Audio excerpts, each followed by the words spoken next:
Dear students, in this video we are going to see the various methods of molding, or rather you can say types of molding.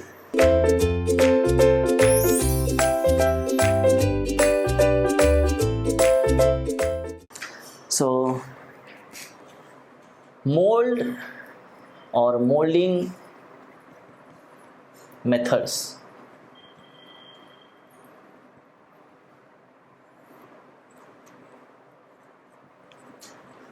So basically there are two types of molding. One is hand molding and another is machine molding.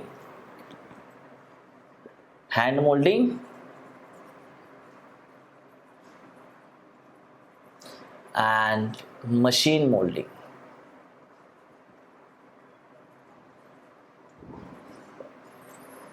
We are having again the subparts in the machine molding.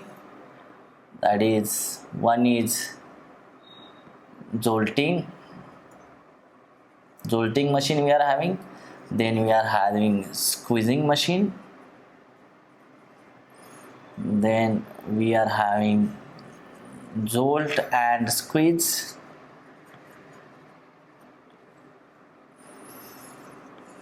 then we are having sand slinging or slant slingers we are having. Okay, so these are the types or methods of molding. So what is meant by hand molding? So very simple.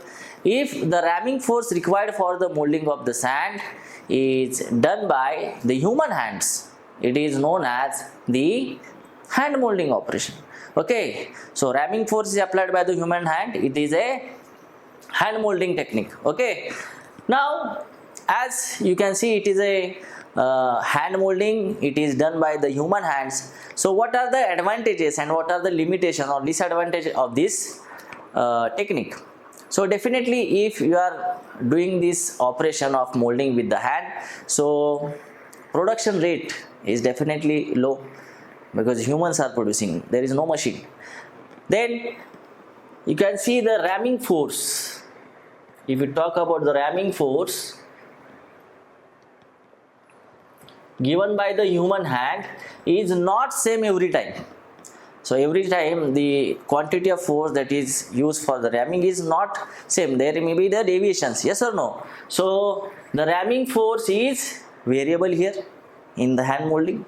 Second limitation having the production rate is less, that is, it is less productive.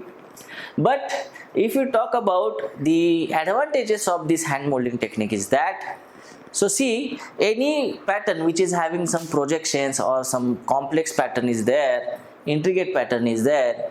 So while doing the mold making, so mold maker knows very well, so where are the projections lies on this pattern, where are the fragile shape of the pattern, and according to that he can able to adjust the ramming force so that there will not be any damage occur onto the pattern.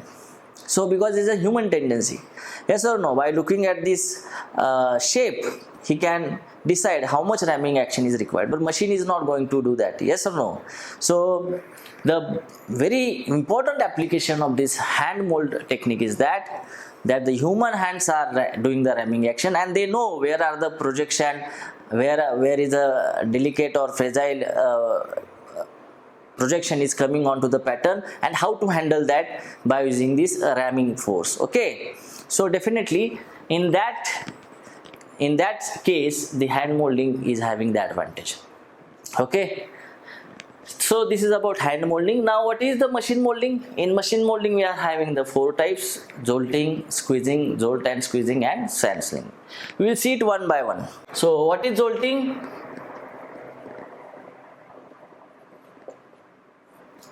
See here, so say this is our pattern, this is the ground, and this is the sand in this mold box.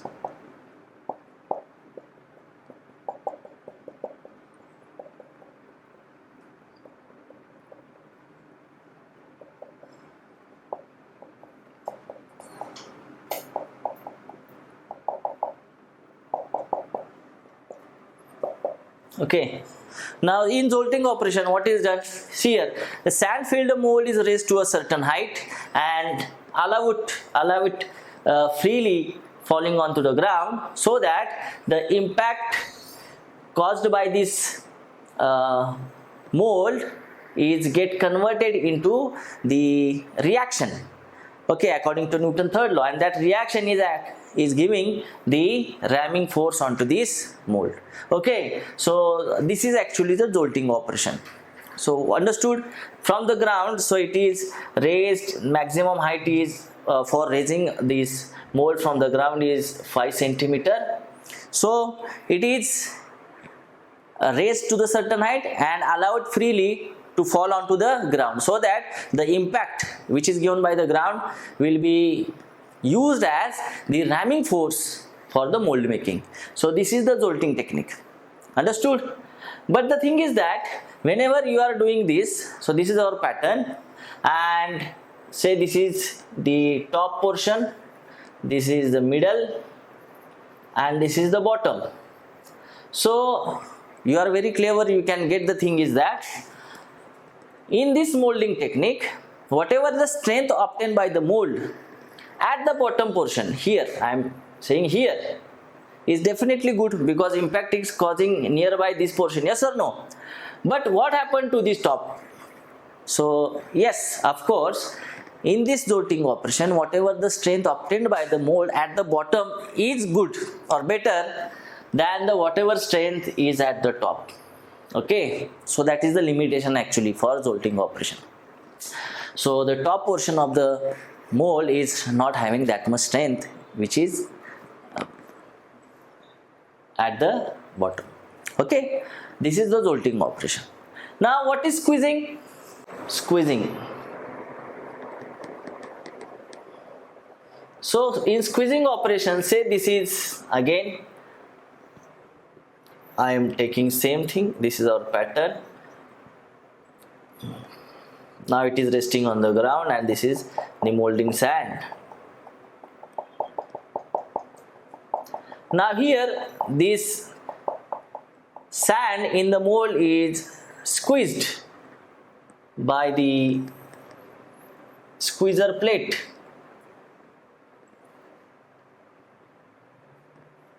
Which is hold on some press or anything like that. Okay, this is our squeezer plate and we are applying this force by this squeezer plate. Okay, so this is the squeezing. Now again here we know this is the top portion, this is the bottom portion. Now in this molding technique, here at the top portion, the strength obtained because of the squeezer plate is quite good compared to the strength of the mold at the bottom. So in squeezing, bottom was having a very good strength. Sorry, in jolting, the bottom was having a very good strength, whereas in squeezing operation, the top portion is having a good strength, but bottom is not. Okay, so this is the squeezing operation. Now, to overcome the limitation of these two, that is in jolting, bottom has a very poor, top is having very poor strength, whereas in squeezing, the bottom is having a poor strength. So to eliminate these limitations, we are now having the third category, is that the jolt and squeeze. The jolt and squeeze. So what is jolt and squeeze or jolting and squeezing? So first we are doing the jolting. So first operation is the jolting, where at the bottom we are getting good strength, and then it is followed by squeezing. Okay, so definitely jolting is the first operation and then it is followed by squeezing operation. Okay, so this is the third technique in the machine mold. So machine mold, simple definition, what is definition machine mold? If there are machines used for the molding or ramming operation, then this is the machine molding. So in machine molding we have seen the jolting, squeezing, and the third type is jolting and squeezing. But the thing is that here if you look at the limitation for this jolting and squeezing, what will happen here? So in jolting and squeezing, both at the bottom and at the top, the strength is very good. But what is about the middle portion? This is the middle portion, yes or no? So what is the strength at the middle portion? Definitely it is poor than at the top and at the bottom. Okay.